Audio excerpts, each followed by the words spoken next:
Hello guys, welcome back to the Panel by Panel Comics YouTube channel. I'm your host Jay. Today's Wednesday, new comic book day. Time to go get those books that I pulled this week for April 15th from my local comic shop.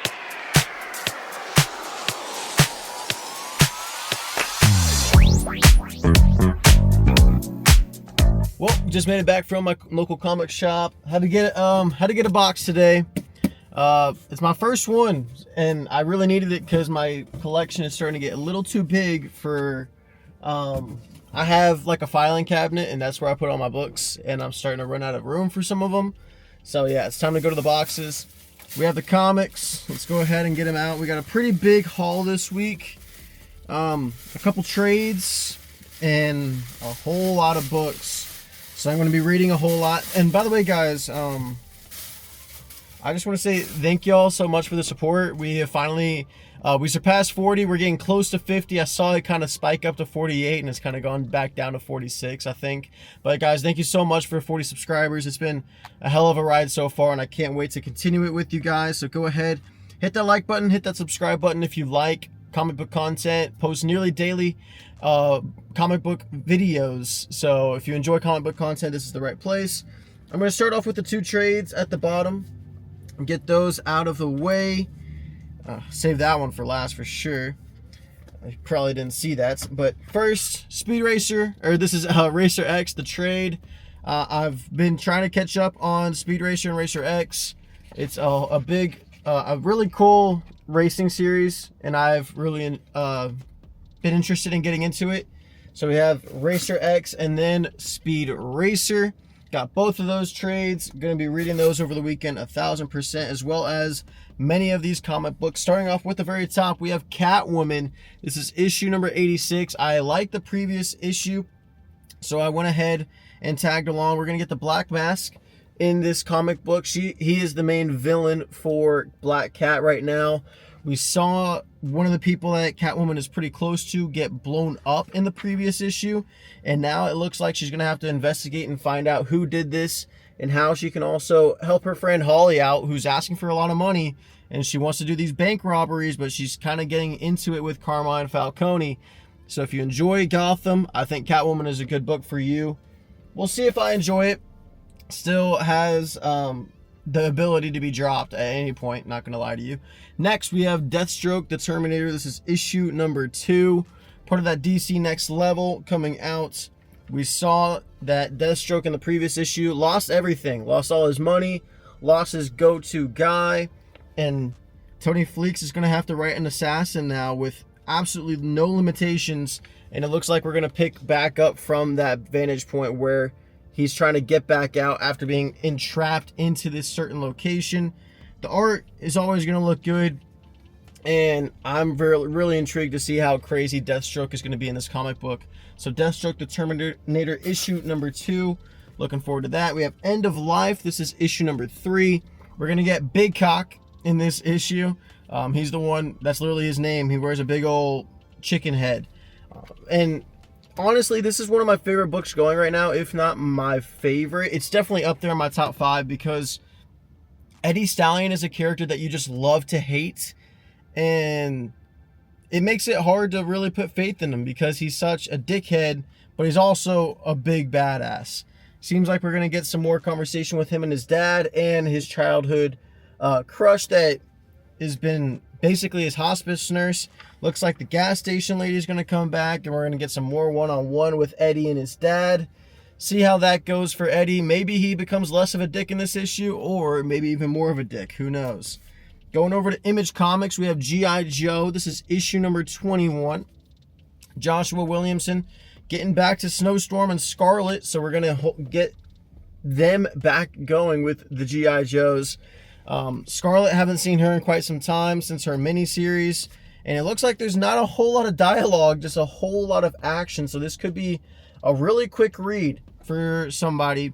And if you're looking to get into G.I. Joe, I think this is a good pickup point because it's kind of in between stories right now, and I feel like a big event is on the horizon for the Energon universe. G.I. Joe, looking forward to that.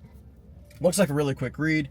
Next, we have an issue 1. This is from Bad Idea called The Hab. I kind of forgot exactly what it was talked about, but I'm looking forward to it.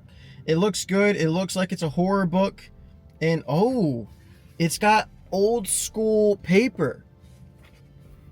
Yeah, it's got old school paper. The smell, the ink, that's really cool. I didn't know it was going to be like that.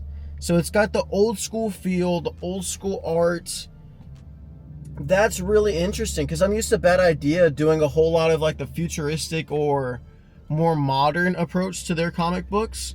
So this is cool. It looks like there's a boatload of dialogue and it looks like an old school type of comic book. I'm looking forward to that. That's going to be on my buy or sell. Expected to come out Friday, but if it gets pushed to Saturday, it's because I have a hectic weekend upcoming because I am traveling to Vegas. So that might move everything a day back for next week as well. I'll try to keep y'all updated. Make sure you have those post notifications turned on. Next, we have Lobo, issue number 2. Lobo in the first issue went looking for this person, but now he kind of got trapped into this reality TV deal. And man, that art from Jorge Corona just looks so fragging good. I love Lobo. I love him as a character. Looks like he's going to be fighting a whole bunch of characters, going on these different heists, going on these different bounty hunting, I guess, rides. I don't really know how to describe it. He's going to go collect some bounties. And it's just going to be a huge reality TV show. And I'm going to be interested to see how Lobo feels about that. He might have a bit of problem with the control that this television company has over him. And will he always be in this reality TV show? I don't think so whatsoever. But I'm looking forward to how Scotty Young and Jorge Corona can get this one rolling some more. I like the first issue. Lobo issue 2, looking forward to that. We have Narco issue number 2. So we have the main character of Marcus who suffers from narcolepsy, and whenever his BP gets above 200, he passes out, and he wakes up this time from being passed out right across from the woman that was just murdered in the first issue, his crush, his neighbor from across the hall, and they arrest him, and now he's getting interrogated, and his BP is probably going to go even more through the roof. It's probably not going to look good for like a lie detector test or anything, but the artwork is always going to be good. It's got like an animation type of style to it. Very clean, very smooth. Narco issue number 2. Really looking forward to this. I really enjoyed the first one, and I think the second issue has even more potential. Next, we have New Titans issue number 34 from Tate Bromble. This is going to be a continuation of the previous issue where we saw the Titans kind of be trapped.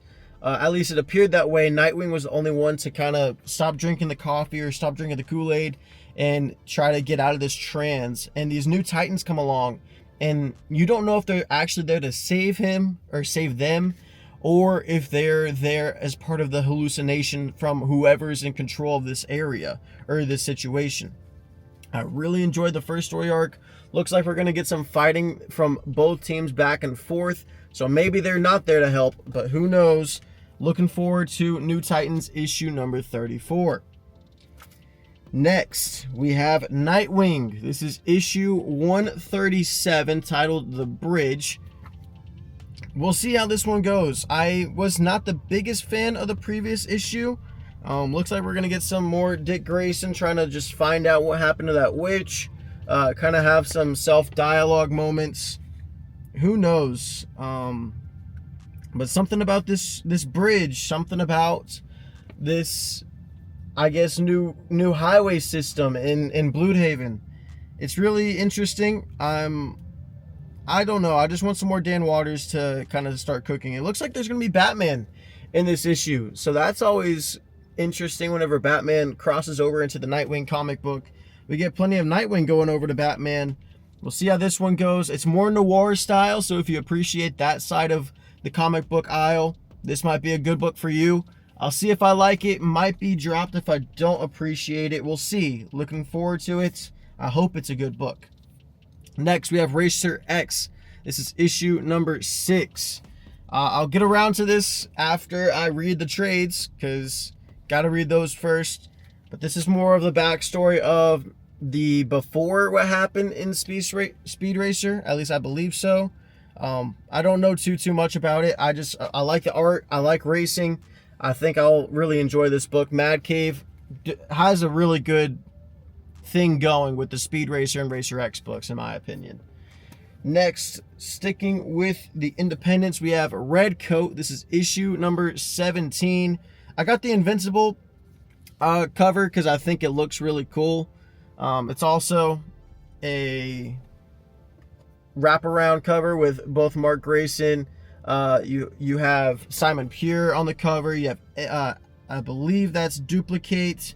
The Squids all over the place. Omni-Man, Oliver, Adam Eve, Rexplode.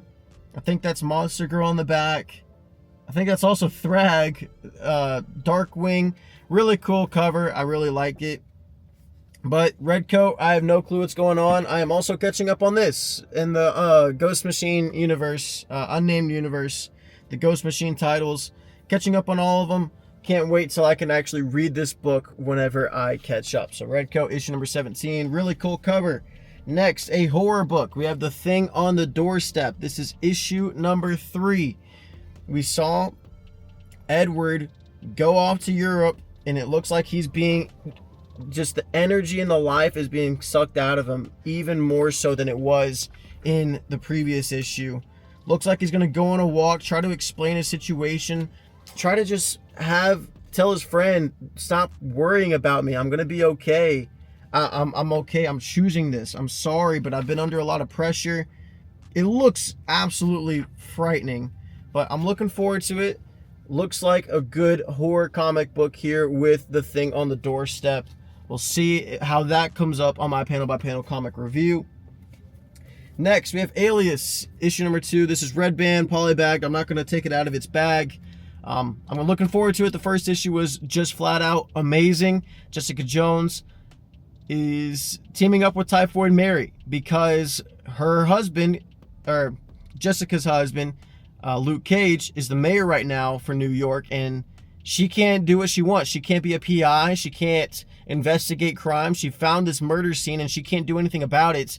Luke Cage and her got into a really bad screaming fight, and it might end up leading to a possible divorce. Who knows? I highly doubt it, but you never know. Looking forward to Jessica Jones, Alias. Next, we have Smile for the Camera. This is issue number 2. This is going to be on my buy or sell. This is picking up from the first issue where we saw murder happen. We saw one of these models kind of got put into a trance and she had to kill herself because that's how the whole thing grows and gets even more people to be attached to him. So we see its next victim. It looks like it's going to be Frasier. It looks like she was the one that walked in, and she's going to be the one that sees her everywhere she goes now and sees the smile thing coming for it. I hope I can really appreciate this series. I love the movies. I hope that the comic book can capture that same horror element. So Smile for the Camera, issue number 2, going to be on my buy or sell this upcoming week. I'll let you guys know if it's worthy of spending your money on. And then we have Venom. This is issue 257, part 8 of 9 of the Death Spiral events. I don't want to spoil too much, but I mean, just look at that little cover or page right there. You see Aunt Watson and Aunt Parker. You see Carnage and Torment. They both came together. They're both combined. They're coming after Aunt May, and they're trying to complete the spiral. And it looks like we're also going to get Flash Thompson in this book, try to help out as well. So Venom, issue 257, part 8 of 9 of the Death Spiral event. We're almost done. Hopefully it can end with a bang. I've loved this series and this whole event so far for the Spider-Man side of things in Marvel. It's been great, but it's not the MVP. It's not the number 1 book coming out this week. It's Absolute Batman, issue number 19. I don't want to spoil too much. All I want to do is show off the character in this book. The Straw Man, Scarecrow, teaming up with Joker. Gonna get Batman and Barbara Gordon. But Absolute Batman, I cannot wait for this title. It's so good. If there's any book you should be reading right now in all of comics, it is Absolute Batman. If you can only spend $5 a month to limit your budget, just get Absolute Batman. It's the best thing on comics. It's the best thing going right now in comics. Scott Snyder, Nick Dragotta, Frank Martin on the colors. Everything about this book is perfection. I cannot wait to read it. It's going to be on my buy or sell because it is a new story arc. And anytime I can read that issue first and get it out of the way because it's so good, I'm going to do that. But guys, let me know what your favorite and most anticipated pull was for this new comic book day. Tell me if you got any cool pulls, any cool variant covers. Let me know down in the comments below. But guys, hope you have a great rest of your day. And remember, keep reading those comics panel by panel.